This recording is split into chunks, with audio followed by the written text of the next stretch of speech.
December 6 பாசிச எதிர்ப்பு தினம். பாபர் பள்ளி இடித்து 32 ஆண்டுகள் அநீதி அரங்கேறிய தினத்தை முன்னிட்டு எஸ்டிபிஐ கட்சி திருச்சி மாவட்டம் சார்பாக பாலக்கரையில் மாபெரும் மக்கள் திரள் ஆர்ப்பாட்டம் மாவட்ட தலைவர் தமீம் அன்சாரி அவர்களின் தலைமையில் நடைபெற்றது.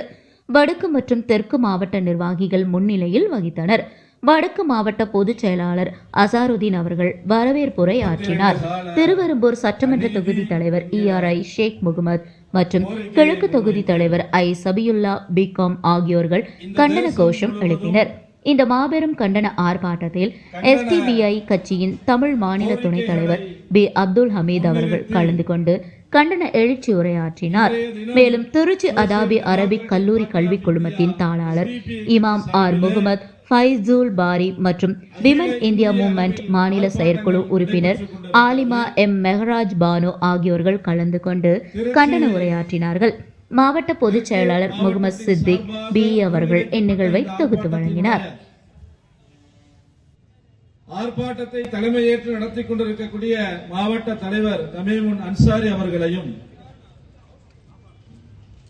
பொதுச் செயலாளர் சித்திக் அவர்களையும் இங்கே கண்டன உரை நிகழ்த்தி உங்களுக்கு செய்திகளை சொல்லி இருக்கக்கூடிய மகளிர் அணியினுடைய மெஹராஜ் பேகம், மௌலானா மௌலவி ஃபைசி அவர்களையும்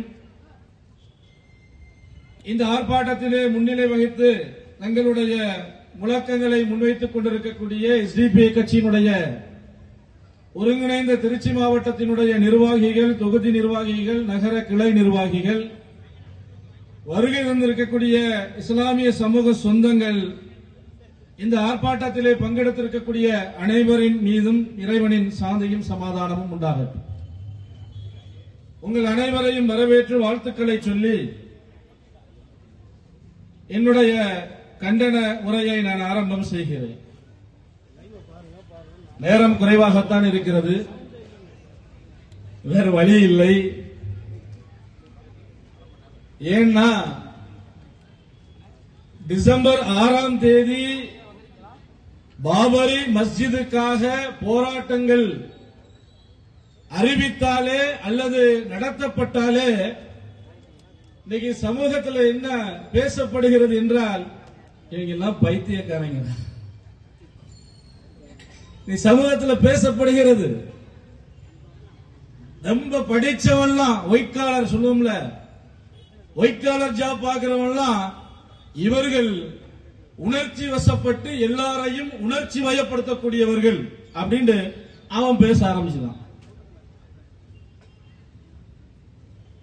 பாபரி மசீதை இடித்த கலவர கும்பல் என்ன சொல்லுது, இவர்கள் பிரிவினைவாதிகள் அப்படிங்கிறான். மொத்தத்தில் என்ன அப்படின்னு கேட்டா, டிசம்பர் 6 பாபரி மசீதுக்காக ஆர்ப்பாட்டங்களை தொடங்கினால், கோரிக்கைகளை தொடங்கினால் நாம் ஒரு விதமாக பார்க்கப்படக்கூடிய ஒரு மாயையை இன்று உருவாக்குகிறார்கள். அதனால தான் வட மாநிலங்களை விடுங்க, இந்த பாபரி மஸ்ஜிதுக்காக வெகு வீரியமாக எழுச்சியாக தொடங்கப்பட்ட அமைப்புகள் எல்லாம் இன்று அமைதியாக போய் கொண்டிருக்கிறது தமிழகத்தில். தொண்டர்களை அதிகமாக வைத்திருக்கக்கூடிய அமைப்புகள் எல்லாம் பாபரி மஸ்ஜித் விவகாரத்திலே நாங்கள் ஆர்ப்பாட்டம் நடத்த போவதில்லை என்று முடிவெடுத்து அவர்கள் எல்லாம் செயல்பட தொடங்கிவிட்டார்கள். தமிழ்நாடு தௌஹீத் ஜமாத் நான் குறையாக சொல்லவில்லை. பாபரி மஸ்ஜித் விவகாரத்தில் ஆர்ப்பாட்டம் தீர்வு அல்ல. அப்ப என்ன தீர்வு? பாபரி இடிக்கப்பட்ட பாபரினுடைய விவகாரத்திற்கு ஆல்டர்னேட்டிவ் சோர்ஸ், மாற்று தீர்மானம் என்ன?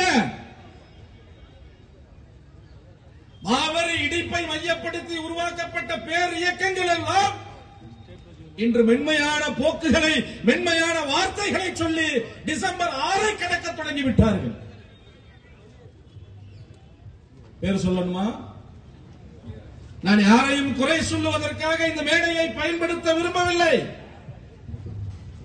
சங்க பரிவாரங்கள் என்ன விரும்புகிறார்களோ, RSS கலவர கும்பல் என்ன நினைக்கிறதோ, பிஜேபியும் காவி பயங்கரவாதமும் இஸ்லாமியர்கள் எப்படி இருக்க வேண்டும் என்று விரும்புகிறார்களோ சமூக பேரியக்கங்கள், சமூக தலைவர்கள், இஸ்லாமியர்கள், முஸ்லிம்கள் அந்த மனநிலைக்கு ஆளாகி கொண்டிருக்கிறார்கள் என்ற வேதனையில் நான் இங்கே உங்களிடத்திலே சொல்லுகிறேன். பாபரியை சொல்லுவதற்கு என்னங்க வெட்கம்? பாபரி மஸ்ஜிதை மீட்பதற்கு என்ன தயக்கம்? அப்படி ஒன்று இஸ்லாம் கற்றுத்தரவில்லையே, அப்படி ஒன்று இந்தியாவினுடைய அரசியல் அமைப்பு சட்டம் சொல்லித் தரவில்லையே. அதனால் தான் social democratic party of India SDPI கட்சி 32 வருடம் அல்ல, எங்களுடைய எஸ்டிபிஐ கட்சியினுடைய ஒவ்வொரு தொண்டனுடைய இறுதி மூச்சு இருக்கும் வரை பாபரி பாபரி பாபரி எழ வேண்டும் என்பதை நாங்கள் மூச்சாக கொண்டிருக்கிறோம்.